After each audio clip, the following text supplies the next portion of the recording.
is pretty fascinating. QAnon has all but disappeared, especially from mainstream social media platforms. That's according to researchers who spoke with Axios. The amount of QAnon content online took a massive nosedive after big tech platforms, that includes Google, Twitter, Facebook, made major moderation and policy moves. The research, however, did not assess the volume of QAnon discussions in like private groups or messaging platforms. So Democratic strategist Michael Starr Hopkins, culture editor at the Feminist Edge, Emily Jasinski, they join us now to discuss.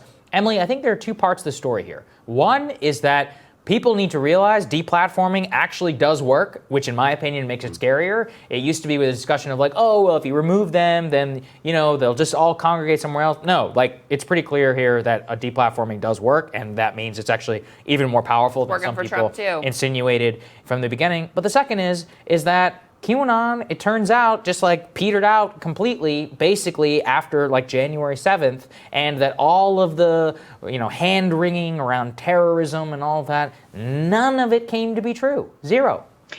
The volume of conversation that still occurs on like MSNBC about QAnon is genuinely astounding. Yeah. I don't think we know right now actually how big it ever was, and I don't think we know how big it is right now, because this could easily be something that is still pretty significant in certain private groups, whatever. Maybe they figured out different ways to do it. I'm not one of NBC News's conspiracy reporters, so I don't have exact details on that. Misinformation specialist. Yeah. What are you talking about? Yeah, exactly. And specialists. Right. I'm sorry. Doctor specialist. But I will say that I think one of the problems with QAnon in terms of its recruitment strategy right now is that as this entire post-January 6th and post-Trump, I think, era has unfolded, it's just been neutered. The predictions are more ridiculous. I mean, no, it's just almost impossible, I think, for them to really make anybody believe half of the stuff that they're going with. I mean, more than half the stuff that they're going with right now, because Donald Trump's not in office. He doesn't have his Twitter account, and he for a long time didn't even have the feature on his website where they can sort of make these prophecies that are so vague that they'll just come true, or people will find ways to say that they come true. So I think, honestly, QAnon has just struggled with recruitment in the post-Trump era when he's out. That's true. Struggled with recruitment. Yeah. I mean, that's true. And actually, we talked about that here some, Michael, that's kind of what we thought would happen. There were already these like Reddit groups cropping up for former QAnon people who were like, what the hell was I thinking? Because none of the stuff that was supposed to come to pass, of course, came to pass. Some people will continue to justify it to themselves, but a lot of people will start to drift away, especially when you don't have the ease of access that exists on social media platforms. However, I would also say, and I think Q has also gone quiet, is my understanding as well, even though I also am not a misinformation specialist. But I think a lot of the QAnon energy, though, has just morphed into stop the steal. So it's like they've got a new conspiracy theory to go all in on, so they can kind of let go of the old Q stuff. They've got a new direction to take this conspiracy energy into. Yeah, I mean, I think when you're talking about QAnon, at its root, it was all about giving people hope that, things were going to turn out differently, that the reason that they didn't like Democrats was based off of something factual. And I think the longer it went on and the more people kind of got embedded in it, that the more embarrassed they were at the end, because they had friends and family members telling them this was never going to happen, you're being ridiculous. And they really believed it. And then after the election, none of the things came true, and Donald Trump isn't president. And so I think that there was really kind of a shift in a void that took place when it comes to QAnon.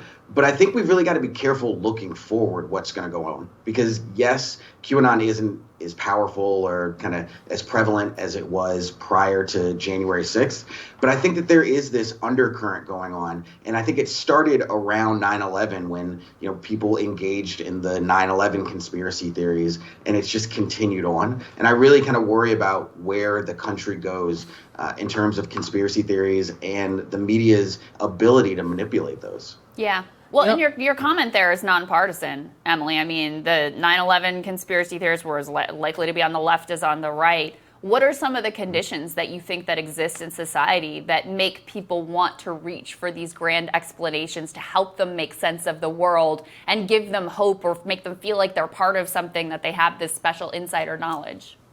Yeah, I was just going to say, I mean, one thing that's different between the 9/11 truthers and QAnon is that QAnon was really about community. That was a huge aspect of it. And if you want to talk about why maybe it's dying down right now, because as they're being just deplatformed, you can have less of that sort of community environment. And so you have a lot of like genuinely economically disenfranchised, culturally disenfranchised people around the country with massive institutional distrust. I mean, just look at, you can find an example every single month that should shame the media into like an incredible reckoning with itself, the Labley crisis for the media. They're just going to keep going on and doing it. There'll be another one that's just as significant next month. So people have legitimately, like, their lack of trust in our institutions is completely reasonable. And when you have a situation like that, of course they're going to turn to other explanations when the people are telling them you can't believe anyone, because they're right to say you can't believe anyone, and we have nothing to step into that vacuum right now. So yeah, I worry greatly about this too. And you know, the people who could actually really help stop this from proliferating in the future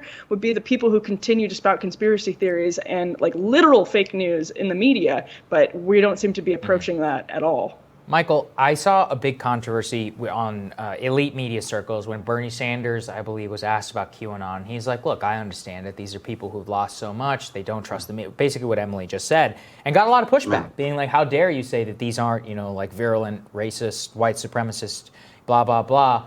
Well, how do you think the best way to talk to such people is? You're a Democratic strategist. How would you advise your candidates to, you know, address this? Because the impetus seems to be to like look down and talk down to people, when in my opinion, it's probably the opposite of what you probably have to do.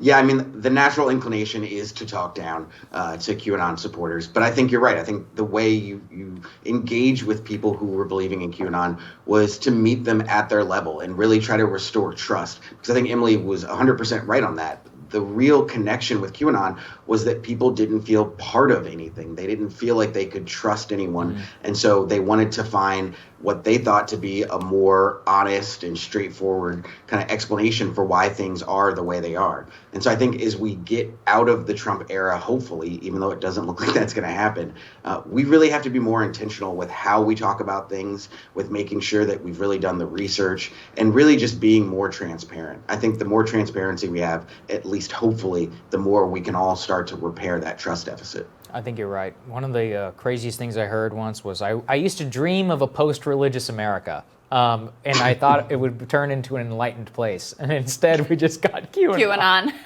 There you go. There you go. Guys, appreciate both your insights. Thanks, guys.